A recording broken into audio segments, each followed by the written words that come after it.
मंडळी नमस्कार. एकदा एक शास्त्रज्ञ एका अस्सल दारू पिणाऱ्या माणसाची दारू सुटली पाहिजे याच्यासाठी प्रयत्न करत असतो. बर, शास्त्रज्ञाला माहिती असतं बरं का, हा जो दारू पिणारा माणूस आहे ना, तो नुसता दारू पिणारा नाही, त्याच्याकडे बऱ्याच डिग्र्या आहेत. म्हणजे कशा, अट्टल दारुडे ज्याला म्हणतात ना, तसा हा माणूस आहे. बर, अनेक उपाय त्याच्यावर करून झाले, अनेक उपदेशाचे डोस पाजून झालेत, एवढं सगळं झालेलं आहे, त्याची दारू तरी काही सुटेना. शास्त्रज्ञ ठरवतो उपदेशाचे डोस पाजून उपयोग नाही, प्रत्यक्ष कृतीच त्याच्या समोरच असं काही ठेवायचं ना की ज्याच्यामुळे त्याची दारू सुटू शकेल. म्हणून शास्त्रज्ञ ज्या प्रयोगाच्याच भाषेत त्याची दारू सोडण्याचा प्रयत्न करत असतो. त्यासाठी एकदा त्या दारू पिणाऱ्या माणसाला शास्त्रज्ञ सकाळी सकाळी त्याच्या घरी बोलवतो. हा बिचारा दारू पिणारा सकाळीच जातो, डोळे असे तरवटलेले असतात, म्हणजे ज्याला रात्रीची अजून जातो. गावाकडचा दारू पिणारा शास्त्रज्ञाच्या समोर जातो. शास्त्रज्ञ म्हणतो, या बसा. 2 ग्लासामध्ये एका ग्लासात पाणी असतं, एका ग्लासात दारू असते. त्या दारू पिणाऱ्या माणसाला असं वाटतं आपलं स्वागत करायला एकीकडे पाणी आणि एकीकडे दारू आहे की काय. तो विचारतो, हे काय?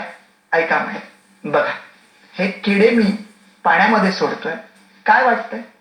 दारू पिणारा म्हणतो, कुठे काय वाटतंय, ते पोहतात की किडे मस्त. आता म्हणे, ऐका आता हेच किडे मी दारूत सोडतोय, बघा काय वाटतंय, कुठे काय, ते मेलेत किडे दारूतले. मग बघा, पाण्यातले किडे मरत नाहीत, दारूत किडे मरतात. काय तुम्ही अनुमान काढाल याच्यावरून?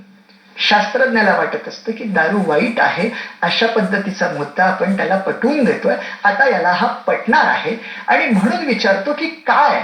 तेव्हा दारुड्या तो अस्सल ज्याला म्हटलंय तो शास्त्रज्ञांकडे पाहतो, मनातल्या मनात विचार करतो, ओ प्रयोग तर आम्ही पण प्रयोगशाळेत केलेत, अनुमान तर आम्ही पण काढलेत, याचं काय एवढं अनुमान काढायचंय. आणि तेव्हा तो दारू पिणारा माणूस समोर अनुमान ठेवतो, म्हणे, शास्त्रज्ञ साहेब साधा अनुमान आहे. अनुमान असा आहे की पाण्यामध्ये बघा किडे जिवंत होते, दारूमध्ये किडे मेलेले आहेत. याचा अर्थ आपण जेव्हा दारू पितो ना तेव्हा आपल्या पोटातले किडे मरत असतात, याच्यासाठी दारू पिणं योग्य आहे. मंडळी, हा किस्सा अशासाठी सांगितला की आजचा आनंदाचा पासवर्ड व्यसनमुक्तता हाच आपल्या आयुष्यामध्ये आनंद मिळवून देईल. आजच्या आनंदाचा पासवर्ड आहे व्यसनमुक्तता. अहो, या दारोड्यांचे तर इतके ढिगभर किस्से आहेत ना. एकदा एक डॉक्टर रोज त्याच्याकडे येणाऱ्या एका दारू पिणाऱ्या पेशंटला समजवण्याचा प्रयत्न करतो, अरे दारू सोड, दारू वाईट आहे. हा म्हणतो, काय होईल दारूमुळे? अरे दारूमुळे माणूस हळूहळू मरतो. तेव्हा हा पटकन म्हणतो, मग लवकर मरायची घाई कोणाला आहे, हळूहळू मरू दे की, लवकर कशाला मरायचं. या दारू पिणाऱ्यांची तर म्हणजे त्यांची नवल इतकं आहे ना की एखादा या गावचा दारू पिणारा पाहुणा म्हणून दुसऱ्या नवीन गावात गेला आणि नवीन गावातलं दारूचं ठिकाण जरी याला माहित नसलं तरी एक वेळ ज्या पाहुण्यांकडे जायचंय ते घर सापडायला त्या दारू पिणाऱ्या माणसाला वेळ लागेल, पण ते दारूचं दुकान शोधायला याला अजिबात वेळ लागत नाही. कुठल्या कोपऱ्यात, कुठल्या घरात या दारू पिणाऱ्या माणसांना कसा पत्ता लागतो त्याचा कुणास ठाऊक. पंढरपुरात आम्ही स्पर्धेला गेलो होतो. बरं, त्यांचं काय आहे पहा, रस्त्याच्या कडेला एक खूप दारू पिऊन माणूस पडला होता. तो असा उठतो आणि भर संध्याकाळी पंढरपुरात गर्दी होती. आता हा म्हटलं माणूस घरी कसा जाणार. मी आणि माझा एक मित्र म्हटलं, बघूया रे, हा एवढा लोंबत झुंबत चाललाय, पुढनं गाड्या येतात, हा कसा जाईल. तुम्हाला आश्चर्याचा धक्का बसेल, हा इतका लोंबत झुंबत चालला होता तरी एकाही गाडीचा स्पर्श याला होत नाही की हा त्या गाडीला स्पर्श करत नाही. मंडळी, विनोदाचा भाग हा सोडून द्या. हे विनोदाचे किस्से आपण बाजूला ठेवले तरी एवढं मात्र नक्की आहे की ज्या घरामध्ये दारू शिरते, ज्या घरामध्ये व्यसन शिरतं, ते व्यसन त्या घराला उद्ध्वस्त करूनच बाहेर पडतं. गावाकडची अनेक अशी कुटुंब आहेत, नवरा कामाला जातोय, बिचारा जे काही कमावून आणतोय ते सगळं व्यसनापायी दारूपायी उडवून लावतोय. बायकोची अवस्था अशी आहे, मुलं छोटी आहेत, लोकांची धुणी करते, त्यातनं संसार भागवते. उरलेला पैसा असेल तर नवरा मारतो, राहिलेले अर्धे पैसे काढून घेतो, दारू पितो. मुलांसाठी असलेलं शिक्षण, त्यांच्यासाठी योग्य पद्धतीचा दर्जा, हा भाग तर काहीच राहिलेला नसतो. कुटुंबाची वाताहत झालेली असते एका दारूमुळे. तिकडे दारूच्या मालकाचा गल्ला भरत चाललेला असतो आणि इकडे मात्र अनेक संसार उद्ध्वस्त होत चाललेली असतात. अनेक कुटुंबातला आनंद हरवत चाललेला असतो. दुःखाचे पासवर्ड सुरू झालेले असतात. राम गणेश गडकरींचं एकच प्याला ज्यांनी पाहिलेलं आहे त्यांच्या लक्षात येईल की व्यसनामुळे एखाद्या घराची काय अवस्था होते. मला आज याच मुद्द्यावर बोलायचं आहे की अशा अनेक घरांची अवस्था होते. मला लहानपणी मंडळी असं वाटायचं की अरे, आपल्या देशामध्ये लोकशाही आहे. लोकशाहीची व्याख्या नागरिक शास्त्रात ऐकलेली आहे. लोकांनी लोकांच्या हितासाठी चालविलेलं लोकांचं राज्य. मग लोकांनी लोकांच्या हितासाठी लोकांचं राज्य चालवलंय, मग सरकार दारूवर, गुटख्यावर, व्यसनावर बंदी का आणत नाही, अशा वाईट गोष्टी का चालू ठेवतं, असं मला लहानपणी वाटायचं. माझं आपलं भोळं भाबडं मन असं म्हणायचं की सरकार या वाईट गोष्टी बंद करेल, ते वाईट आहेत ना, मग लोकांसाठी राज्य चाललंय ना, मग सरकार का बंद करत नाही. मध्यंतरी मला एक फार सुंदर चारोळी वाचायला मिळाली. म्हणजे सरकारने जेव्हा गुटख्यावर बंदी आत्ता आणले त्याबद्दल ती चारोळी होती. चारोळी अशी होती, मदिरा म्हणाली गुटख्याला, मदिरा म्हणाली गुटख्याला, आता तुझ्यावर बंदी आहे, माझी मात्र चांदी आहे. कोण रोखणार मला, कोण रोखणार मला. अख्खं सरकार चालवायला माझेच पैसे लागतात आणि दारूबंदीच्या घोषणा सुद्धा माझाच महसूल मागतात. मंडळी, तेव्हा मला महसूल, आर्थिक हिशोब हे काही माहित नव्हतं. मला आपलं वाटायचं सरकारनं या वाईट गोष्टी बंद केल्या पाहिजेत. 2002 साली गुटखा बंदी झाली होती. आताही ती झालेली आहे. यात वाईट काहीच नाही. खूप चांगलं पाऊल आपल्या सरकारनं उचललंय. त्याबद्दल सरकारचं अभिनंदनच करायला पाहिजे. पण त्याच्याही पुढची गोष्ट मला या ठिकाणी सांगायची की 2002 साली केलेल्या गुटखा बंदीत आपण कुठे कमी पडलो. कसं आहे, व्यसन सुटावं ते एकदम सुटत नसतं. आपल्या जीवनामध्ये व्यसन सुटल्यामुळे आनंद निर्माण होईल हे प्रत्येकाला कळत असतं. पण त्या व्यसन करणाऱ्या माणसाची अवस्था अशी असते की त्याला व्यसनाशिवाय राहवत नाही. त्यावेळेस त्याची जी तलप येते त्यावेळेस त्यानं काय करायचं. फक्त गुटखा बंदी केली हे चांगलंच पाऊल आहे, पण त्याला जर व्यसन थांबवता येत नसेल तर तो काय करतो. त्या पानटपरीवाल्याला सुद्धा कुठेतरी पैसे कमवायचे असतात. तो पुढनं त्या गुटख्याच्या माळा बंद होतात, पाठीमागे लागतात आणि कुठे कमी पैशाचा गुटखा 5 पटीनं किंमत वाढवून विकला जातो. बरं, याची तलप काही बंद होत नसते. तो कितीही पैसे देऊन घ्यायला तयार असतो. महाराष्ट्र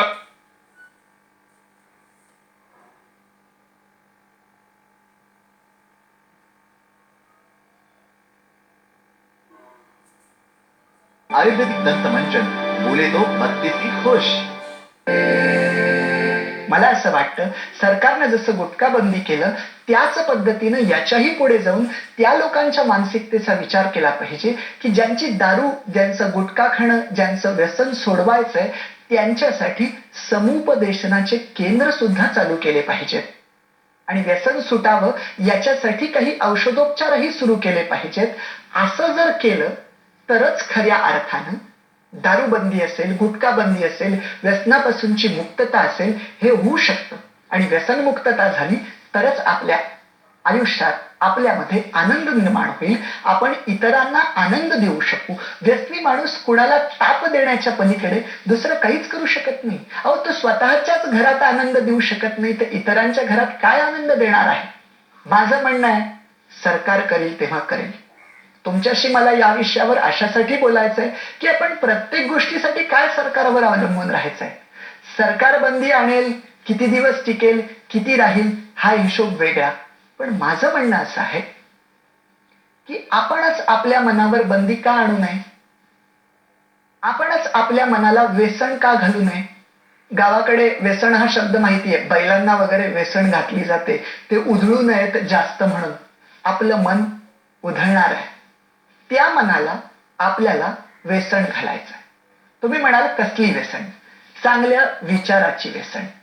आपण जर आपल्या मनाला चांगल्या विचाराची व्यसन घातली, काही नाही हो, मनाचा निश्चय महत्वाचा आहे, मनाची शक्ती महत्वाची आहे. आपण मनानं ठरवलं ना तर जग जिंकू शकतो. व्यसन सोडणं तर किती सोपं आहे. मन जिंकता आलं पाहिजे आणि तेवढी ताकद आपल्या आतमध्ये आहे, फक्त ती शक्ती आम्हाला माहित नाही.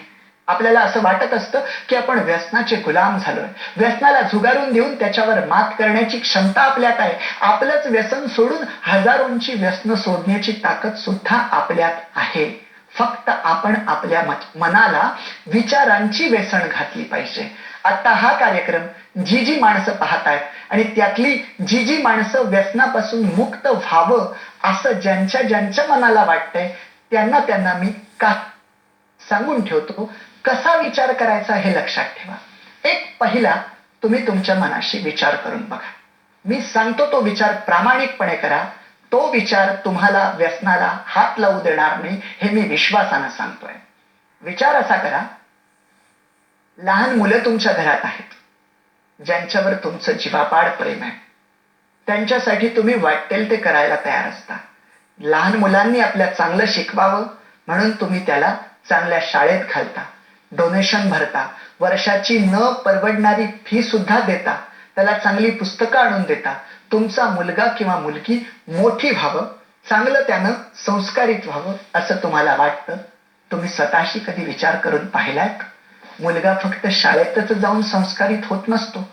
त्याचे आई बाबा त्याच्या समोर कसं वागताय हे संस्कार मुलावर अधिक होत असतात. तुम्ही कधी तुमचा स्वतःचा विचार केलाय? तुम्ही जर गुटखा खात असाल, तुम्ही जर दारू पित असाल तर तुम्ही तुमच्या मुलावर काय संस्कार देताय? तुम्ही त्याला फक्त पुस्तकं आणून दिलीत, पैसे दिलेत, तुमची जबाबदारी संपली. उद्या तुमचा मुलगा जर दारू पिणारा ठरला तर त्याला जबाबदार तुम्ही असाल. विचार करून बघा. स्वतःच्या मनाशी प्रश्न विचारा की मी पुढच्या पिढीला संस्काराचा कोणता वारसा माझ्या कृतीमुळे देतोय. हा प्रश्न जर प्रामाणिकपणे विचारला तर मी तुम्हाला सांगतो तुमचं मन व्यसनापासून बाजूला होण्यासाठी मदत करेल. दुसरं माझं म्हणणं आहे, तुम्ही स्वतःला असंही विचारून बघा, खेडोपाड्यांमध्ये दिवसभर दारू पिणारी माणसं असतात, बुद्धिमान असतात. काही काहींचं शिक्षण खूप चांगलं झालंय, बुद्धिमत्ता तेज आहे, पण दारूच्या व्यसनात गुंतल्यामुळे अख्खं गाव त्याला दारुड्या समजत असतं. गावाकडचा शब्द आहे ग्रामीण ढंगातला, पेताड म्हणतात त्याला. आला की म्हणतात हा पेताड आला. लक्षात घ्या, तुमच्याकडे सगळं आहे, बुद्धिमत्ता आहे, पैसा आहे, सगळं आहे, पण तरी सुद्धा तुम्हाला समाजामध्ये सामाजिक प्रतिष्ठा नाही एका केवळ व्यसनामुळे. ते जर तुम्ही सोडू शकलात तर तुम्हाला तुमच्या कुटुंबातले, गावातले, नात्यागोत्यातले तुमचा जर आदर करायला लागले तर तुम्ही किती जणांच्या आयुष्यामध्ये आनंद निर्माण करू शकाल. याचा जर विचार केला तर मला असं वाटतं व्यसनापासून हळूहळू बाजूला होण्यासाठी तुमचा मन प्रयत्न करेल.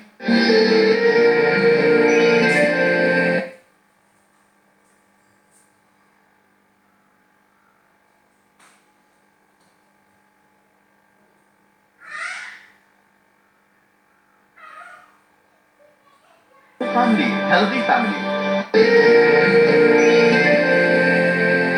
तुम्ही कदाचित मला असं म्हणाल, अहो आम्ही खूप वेळा प्रयत्न करून बघितला पण व्यसन काही केला सुटेच ना. माझं म्हणणं आहे, खूप वेळा प्रयत्न केला, खूप वेळा घसरला, पुन्हा एकदा प्रयत्न करा.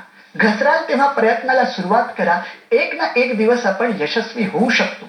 आणि आजचा कार्यक्रम दारू पिणाऱ्या पालकांच्या, दारू पिणाऱ्या वडिलांची मुलं जर हा कार्यक्रम ऐकत असतील आणि त्या मुलांना मनातून असं वाटत असेल की तुम्ही सांगताय ना ते खरं आहे हो, पण आमच्या बाबा तर हा कार्यक्रम पाहत नाहीत, त्यांची दारू सोडायचंय, त्यांचा गुटखा सोडायचंय, काय करू आम्ही, काय उपाय? त्या माझ्या मित्रांसाठी मी उपाय सांगतोय. तुमच्या बाबांना सुधरवायचं ना, एक काम करा, प्रयोग म्हणून करा. तुमच्या समोर जर ते कधी सिगरेट घेऊन बसलेले असतील ना तर त्यांच्या समोर जा, त्यांच्याच हातातली एक सिगरेट घ्या, माचीसनं ती पेटवा आणि त्यांच्या समोर तोंडात धरण्याचा प्रयत्न करा. हा प्रयोग म्हणून करायचा आहे, रोजच्यासाठी नाही सांगत. कशासाठी सांगतोय? बाबांना ताकीद द्या की तुम्ही जर हे करत असाल तर मी सुद्धा हे करणार आहे. कदाचित जे तळ्यात मळ्यात आहेत जे शुद्धीत आहेत ते तुमच्या एका कृतीमुळे भानावर येतील. अरे आपण काय करतोय, आपल्या मुलांवर कोणते संस्कार देतोय, जे सुधारण्याच्या पलीकडे गेलेत. त्यांच्यासाठीचा उपाय नाही, पण मला असं वाटतं प्रत्येक बापाच्या आतमध्ये मुलासाठी झुरणारं एक मन असतं. आपला छोटा मुलगा जर अशी कृती करत असेल तर वडिलांचं रक्त खवळलं जातं, अरे मुलांना असं करू नये. आणि मग ते विचार करायला ते लागू शकतात की हा कशामुळे करतोय, आपल्यामुळे ना. आजपासून हे सोडून दिलं. होत असतं, परिवर्तन होत असतं. मी सोलापूरच्या त्या उस्मानाबाद जवळ तामलवाडीला व्याख्यानाला गेलो होतो. मी शिवचरित्रावर बोलत असताना शेवटी हे सांगत होतो की शिवाजी महाराजांचा आदर्श आपल्या समोर आहे. तारुण्य आपल्याला फुलवायचं असेल तर पहिल्यांदा आपण व्यसनापासून मुक्त झालं पाहिजे. आणि हा मुद्दा शिवचरित्र आणि हे जोडून सांगत असताना मला समोर दिसलं, 2 मुलांनी खिशातील गुटख्याच्या पुड्या काढल्या आणि फेकून दिल्या आणि तिथे शिवाजी महाराज की जय करत व्यसनापासून मुक्त होण्याचा निर्णय त्यांनी घेतला. मंडळी, हे सगळं होऊ शकतं. मनाचा निश्चय हा सगळ्यात महत्वाचा आहे. तुम्ही आजपासूनच ठरवा. किती अपघात दारूच्या नशेत झाले, कितीतरी अपघात. अनेक या दारूमुळे, गुटख्यामुळे, व्यसनामुळे अनेक जण कॅन्सर सारख्या रोगग्रस्त झालेले आहेत. अर्थात काही जण असंही समर्थन देतात की व्यसन न करणाऱ्या माणसांना सुद्धा कॅन्सर झालाय की. पण लक्षात घ्या, तंबाखू खाणाऱ्या, दारू पिणाऱ्या, त्याचबरोबर गुटखा खाणाऱ्या माणसांचं, व्यसनाधीनता असलेल्या माणसांना कॅन्सर होण्याचं प्रमाण जास्त आहे. आणि ते जर झालं तर मग तुम्ही स्वतःला माफ करणार नाही, कारण तेव्हा वेळ निघून गेलेली असेल. तुम्ही स्वतःच्या जीवासाठी नाही, पण तुमच्या बायकोच्या, मुलांच्या जीवनाला उद्ध्वस्तता निर्माण करण्याचा हक्क तुम्हाला नाही, कारण तुमच्यावर त्यांचं जीवन अवलंबून आहे. आणि म्हणून तुम्हाला हात जोडून विनंती आहे की हा आनंदाचा पासवर्ड व्यसनमुक्तता लक्षात ठेवा. आजपासूनच व्यसनमुक्त होण्याचा निर्णय घ्या आणि स्वतःच्या घरामध्ये आनंद निर्माण झालाय असं म्हणून पेढे वाटा. तुम्हाला शुभेच्छा. धन्यवाद.